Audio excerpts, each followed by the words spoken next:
नमस्कार, मेरा नाम सचिन यादव है और आप चित्र चर्चा शो देख रहे हैं। पूरा देश एक अलग आग में जल रहा है। एक ऐसी आग जिसकी कभी कल्पना नहीं की थी। आज से लगभग 3-4 महीने पहले हमने किसानों को आंदोलन करते हुए देखा।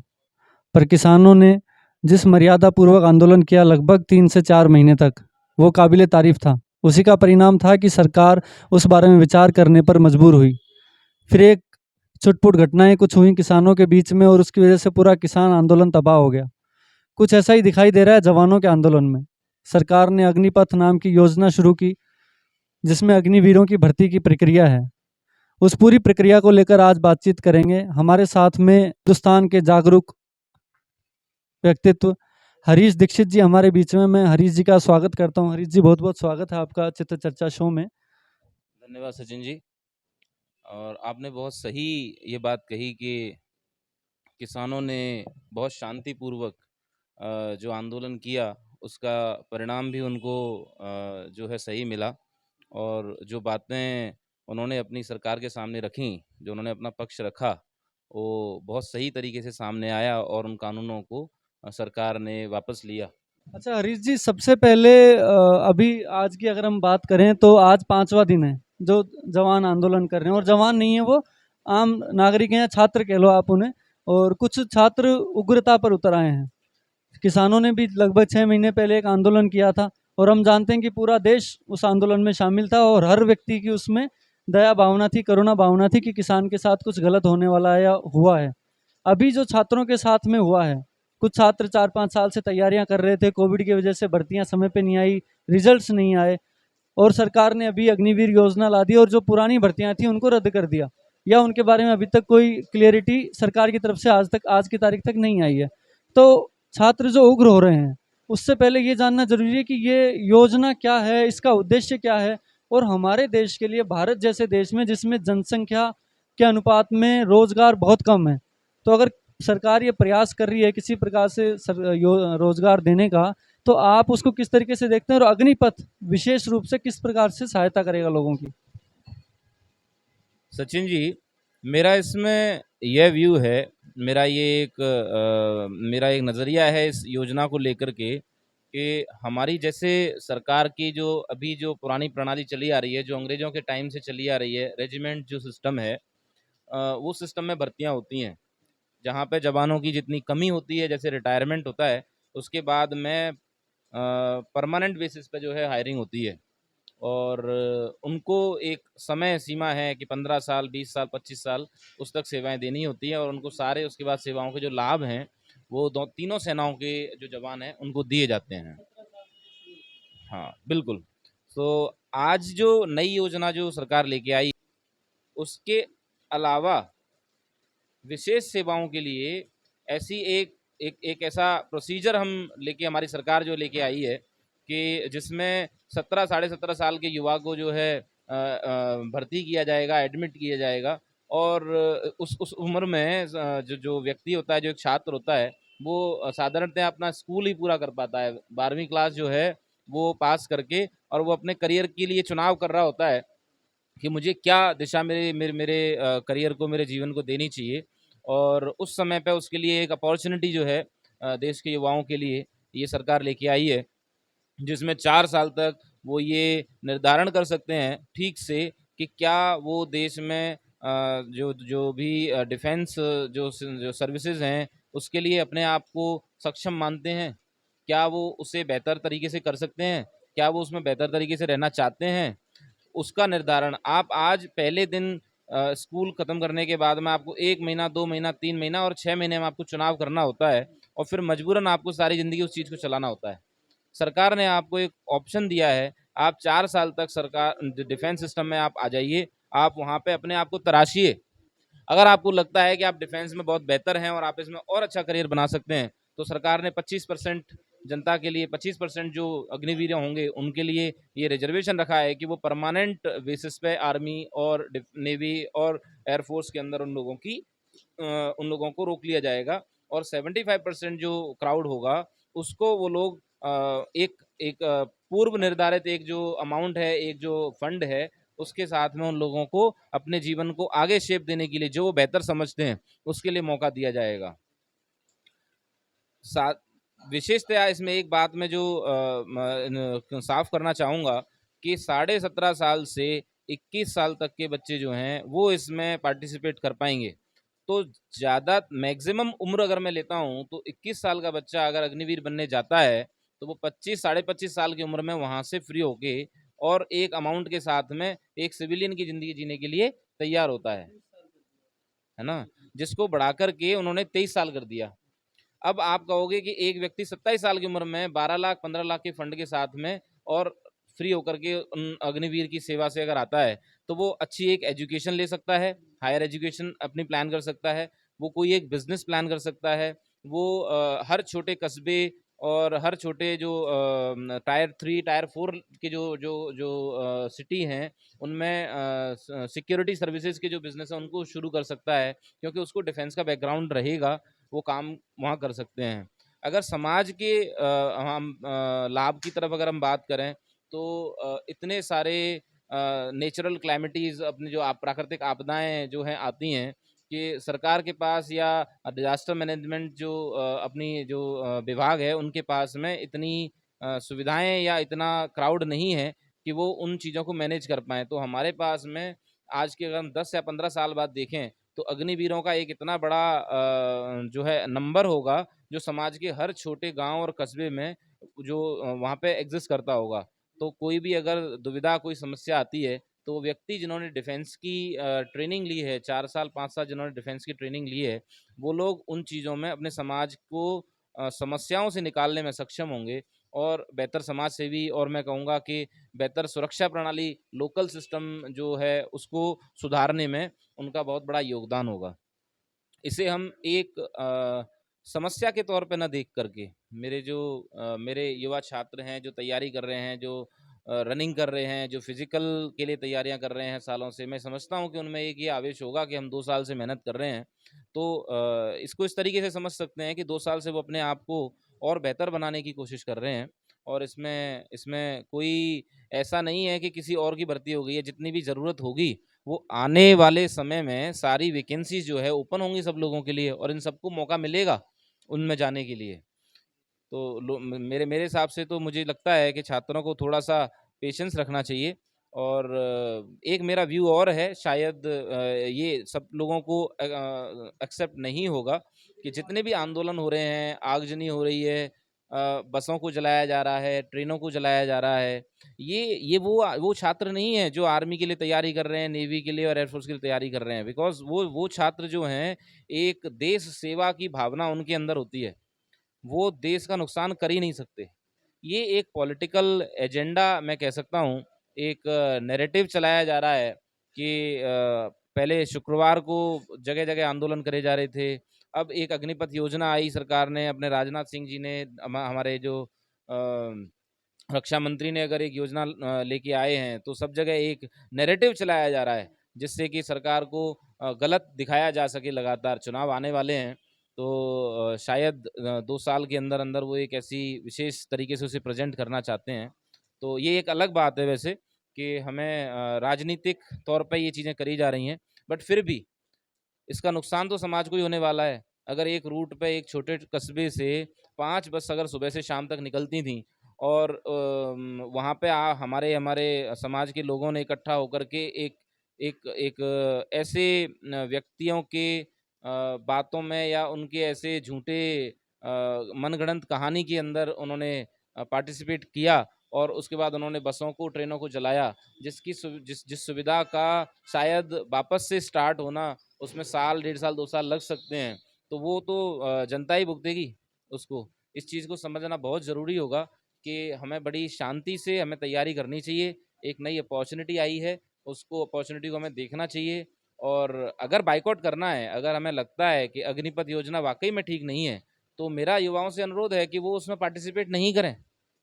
आप योजना का बायकॉट करिए, आप एनरोलमेंट मत लीजिए।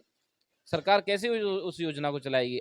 और तरीके हो सकते हैं। अगर आप विरोध अपना जताना चाहते हो, तो उसका एक तरीका यही है कि सरकार अग्निवीर आपको एडमिट करना चाहती है, आप एप्लीकेशन ना करें, कोई भी एप्लीकेशन ना करें और आप देख लें ये कि आप इस तरीके का नैरेटिव और जनता में चलाएँ कि भई हम इसका बायकॉट करना चाहते हैं और लोग कितनी आपकी बातें मानते हैं। गाँव में, छोटे कस्बों में इतने युवा हैं जो शायद एक 30-35 हज़ार रुपए के रोज़गार के लिए वो तैयार बैठे हैं। सरकार एक अच्छे ऑप्शन के साथ आई है। एक डिस्ट्रीब्यूशन ऑफ इनकम जो है वो बेहतर होगा, जो हम डायरेक्ट बेनिफिट ट्रांसफ़र कहते हैं, तो शायद ये उसी का एक हिस्सा है कि मैं एक बड़े अमाउंट को 4 साल के लिए अपने पास रखूँगा, उनसे डिफेंस अलग-अलग तरीके के कार्य करवाएगी। उसका आफ्टर ऑल उसका कंट्रीब्यूशन जीडीपी में भी आएगा ही आएगा। उन लोगों के पास परचेजिंग पावर जाएगी। वो अपने छोटे भाई-बहनों के लिए एक अग्निवीर भर्ती होगा, वो अपने 2 छोटे भाई-बहनों की एजुकेशन को शायद 4 साल में फाइनेंस कर सकता है। हम एक बेहतर समाज की तरफ नहीं सोच रहे। हम एक ऐसे लाभ के लिए आंदोलन कर रहे हैं कि मैं आज 4 साल की सर्विस दूँगा और फिर मुझे बाहर आकर के मैं रोज़गार कैसे मैं देखूँगा, मेरा रोज़गार कैसे मैं वापस ले ले पाऊँगा या मैं कैसे अपना घर चलाऊँगा। आप व्यक्ति को ये समझना चाहिए कि अगर मैं सक्षम हूँ, एक व्यक्ति, एक छात्र अगर सक्षम है, उसने सही एजुकेशन ली है, वो डिफेंस में सही 4 साल काम करेगा, तो काम की कमी कहाँ है इस देश में? इस देश में काम की कमी नहीं है, वो अपनी आजीविका अर्न कर सकता है। बैठ कर के अगर पेंशन लेने की अगर बात है, तो उसका तो कोई शायद समाधान है नहीं। शायद 30% 35% क्राउड ऐसा हो सकता है कि जो बैठ के खाना चाहता है और उसका कोई इलाज नहीं है इस देश में। अगर आप मेहनत करना चाहते हैं, तो आप एक बेहतर इंसान बन के आएँगे अग्निवीर के तौर पे और आप समाज में समाज के लोगों के लिए एजुकेशन सिस्टम में, बैंकिंग सिस्टम में या मैं कह सकता हूँ कि राज्य की पुलिस में आप अपनी सेवाएँ दे सकते हैं। आप देखिए आप कि विदेशों में डिटेक्टिव सर्विसेज़ चलती हैं। हमारे हिंदुस्तान में ये सर्विस अभी तक मैच्योर नहीं हो पाई है अच्छे से।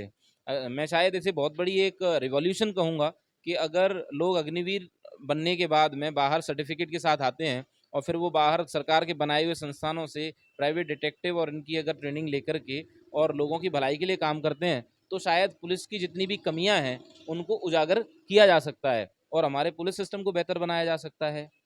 एक रिक्वेस्ट ये रहेगी कि जो केंद्र सरकार ने लोगों के विरोध दर्ज करने के बाद में कुछ एक परिवर्तन किए हैं, ऐसे राज्य सरकारें भी इस बात का अनाउंसमेंट कर सकती हैं कि 10 या 20% अग्निवीरों का रिजर्वेशन स्टेट के जो सुरक्षा बल हैं, उनमें भी उनको दिया जाएगा। ये हर राज्य स्तर पे जो है ये घोषणा करी जाएगी। तो शायद कांग्रेस आज केंद्र में शासन नहीं करती है, तो शायद कांग्रेस के जो रूल्ड स्टेट हैं, वो केंद्र केंद्र सरकार को आईना दिखाने के लिए इस बात की शुरुआत पहले कर सकते हैं कि जो कांग्रेस रूल्ड स्टेट हैं वो पहले अनाउंसमेंट करें कि अग्निवीरों को हम अपने यहाँ पर 15% या 20% पुलिस में या रक्षा बलों में और सेमी सुरक्षा बलों में हम उनको आरक्षण देना चाहते हैं। तो मेरा मेरा सचिन जी इस पे ये व्यू है। जब हम किसी भी चीज़ की व्याख्या करते हैं, चाहे वो हम बचपन से स्टार्ट करते हैं कि बचपन में जब हम विज्ञान पर कोई निबंध लिखा जाता था, तो विज्ञान के सदुपयोग और दुरुपयोग दोनों का उसमें समायोजन होता था। उसी प्रकार से कोई भी क्रांतिकारी परिवर्तन आए, चाहे वो केंद्रीयकरण हो या फिर डिमोनेटाइजेशन हो या आपका हाल ही में जीएसटी आया, जिस पे खूब सीए जो कम्युनिटी है, सीए कम्युनिटी, उसने खूब विरोध किया। अभी लगभग 5-6 महीने पहले की बात है। तो इस चीज़ से हमने खूब सारे फ़ायदे देखे हैं, पर इसके नुकसान क्या है? क्योंकि कहीं न कहीं किसी इंसान को अगर आप किसी बात के लिए मनाते हैं, तो उसको कुछ पुख्ता जस्टिफ़िकेशंस देने होते हैं। आज का युवा भी इतना मतलब कम पढ़ा-लिखा नहीं है। आज का युवा जो है वो लगभग 10 साल की उम्र में टेक्नो फ्रेंडली हो जाता है। तो उसको पता है कि उसके साथ क्या बुरा है, क्या गलत है। बात ये है कि जो गलत है उसको कुछ ज़्यादा गलत बताया जा रहा हो या जो सही है उसको बताया ना जा रहा हो, तो उसमें गलत क्या है? आपके क्योंकि आपने जो सही चीज़ें फाइंडिंग की कि भई ये इस कम्युनिटी को फ़ायदा होगा, ये देश को फ़ायदा होगा, ये इंडिविजुअल ग्रोथ में फ़ायदा होगा, पर उसको नुकसान क्या हो सकता है या देश को क्या नुकसान हो सकता है उससे? डेफ़िनेटली हर हर चीज़ कोई भी हम परिवर्तन करते हैं तो उसके कुछ फ़ायदे होते हैं, उसके कुछ नुकसान होते हैं। लेकिन इसका मतलब ये तो नहीं है कि हम परिवर्तन नहीं करेंगे।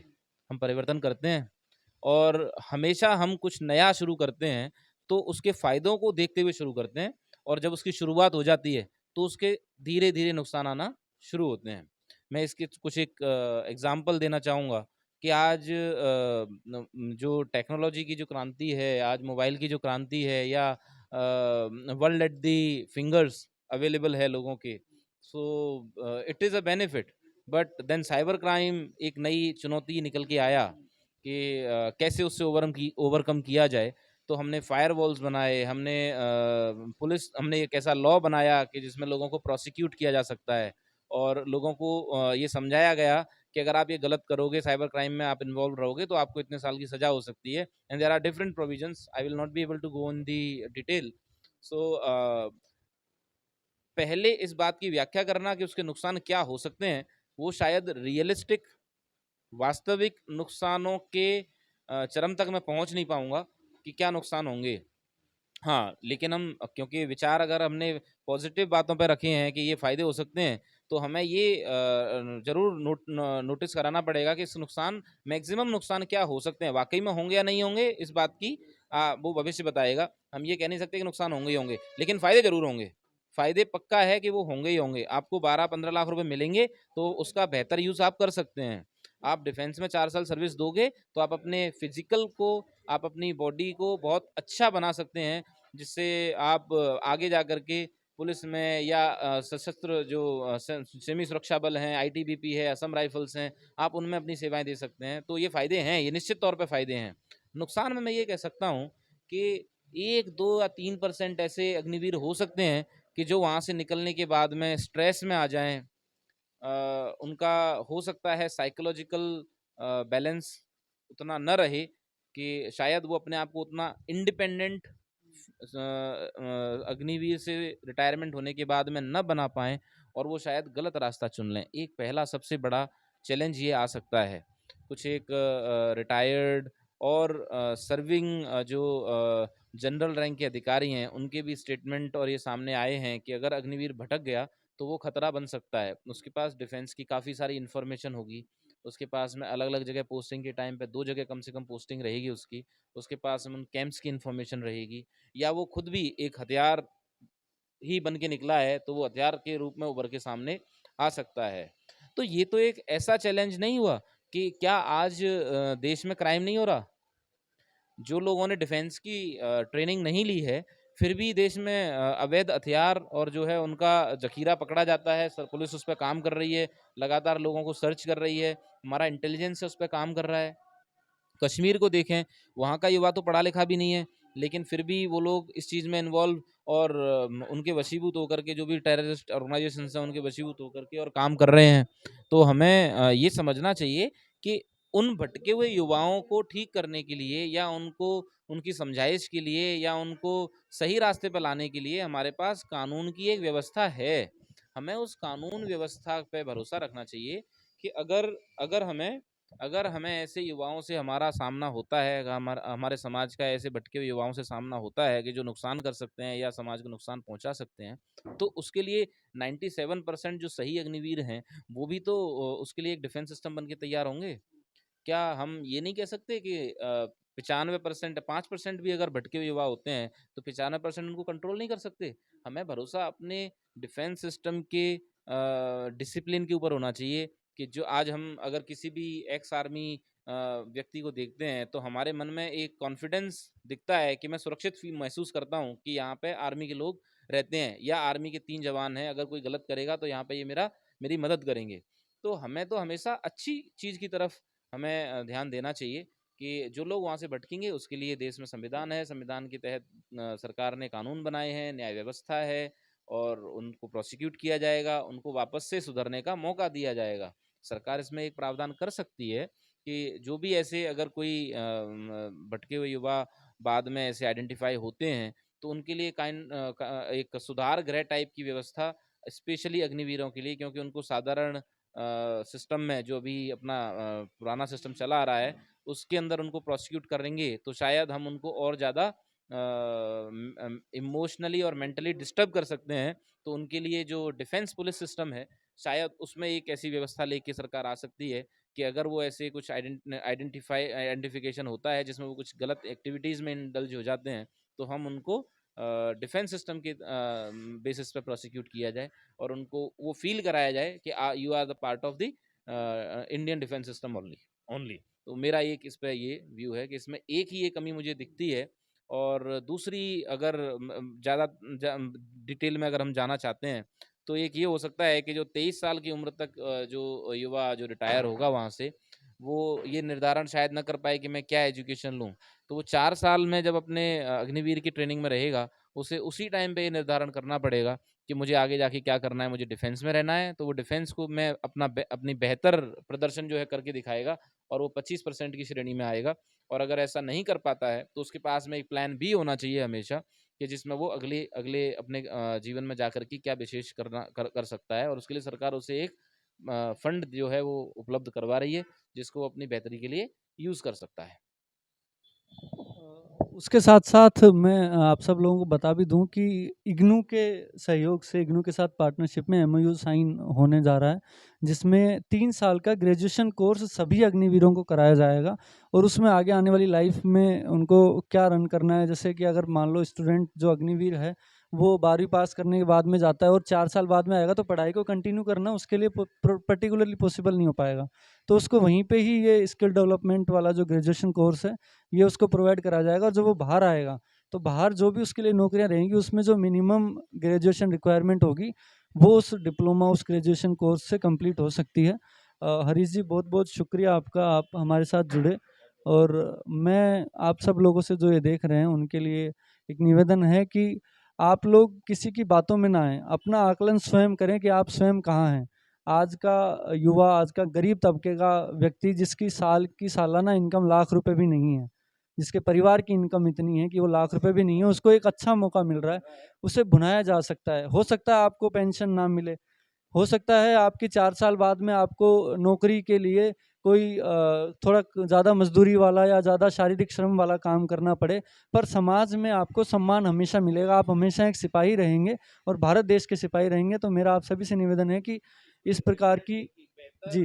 इसको एक बेहतर इनकम डिस्ट्रीब्यूशन और डायरेक्ट बेनिफिट ट्रांसफर के तौर पे इस स्कीम को देखा जाए, जिससे समाज की बेहतरी के लिए और एक 30% जो ऐसा ऐसा समाज है कि जो शायद आज भी स्ट्रगल कर रहा है अपनी बेहतर एजुकेशन, बेहतर घर और बेहतर सुविधाओं के लिए, शायद हम उसे 20 साल में, आगे आने वाले 20 साल में हम इस सुविधा के तहत हम उसे कम कर सकते हैं।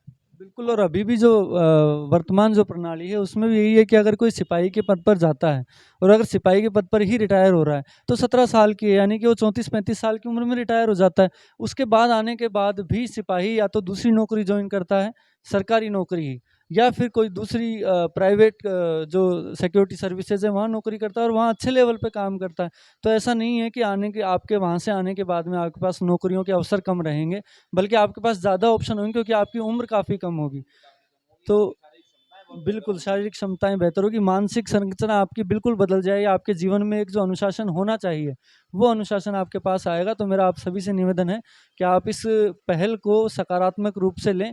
अगर इसमें कुछ कमियाँ हैं, तो आप उसे सरकार को शांत तरीके से भी उचित प्रकार के कम्युनिकेशन से मीडिया के थ्रू ले लीजिए, या फिर आप पत्राचार करके, या एक जो सात्विक आंदोलन होता है, जैसा अन्ना हज़ारे ने किया, जिसमें कोई भी ऐसी घटना नहीं आई, जबकि वो सबसे बड़ा सफल आंदोलन है देश का, उसका अंत अलग हुआ। नहीं करें, अगर आप नहीं करना चाहते तो आप पार्टिसिपेट ना करें, आप रेगुलर डिफेंस सिस्टम में अप्लाई करें, उसकी भी वैकेंसीज आती रहेंगी। शायद ये आगजनी करने से और सरकारी मशीनरी का नुकसान करने से, ट्रेन्स को ब्लॉक करके या ट्रेन को आग लगा के या बसों में आगजनी करके किसी को भी कोई फायदा नहीं होने वाला है। इससे बाकी सुविधाएं और आपकी कम हो रही हैं, इससे किसी का भी भला नहीं हो सकता। और कोई एक पार्टी, कोई एक पॉलिटिकल एजेंडा, एक नैरेटिव चलाया जा रहा है, उसका हिस्सा बनने से बचें, इसके फ़ायदों को देखें और समाज की बेहतरी के लिए सरकार का सहयोग करें। सरकारें आती जाती रहेंगी, ये जो व्यवस्थाएं हैं इनका आकलन हम जनता को ही करना है, क्या बेहतर है, अगर नुकसान है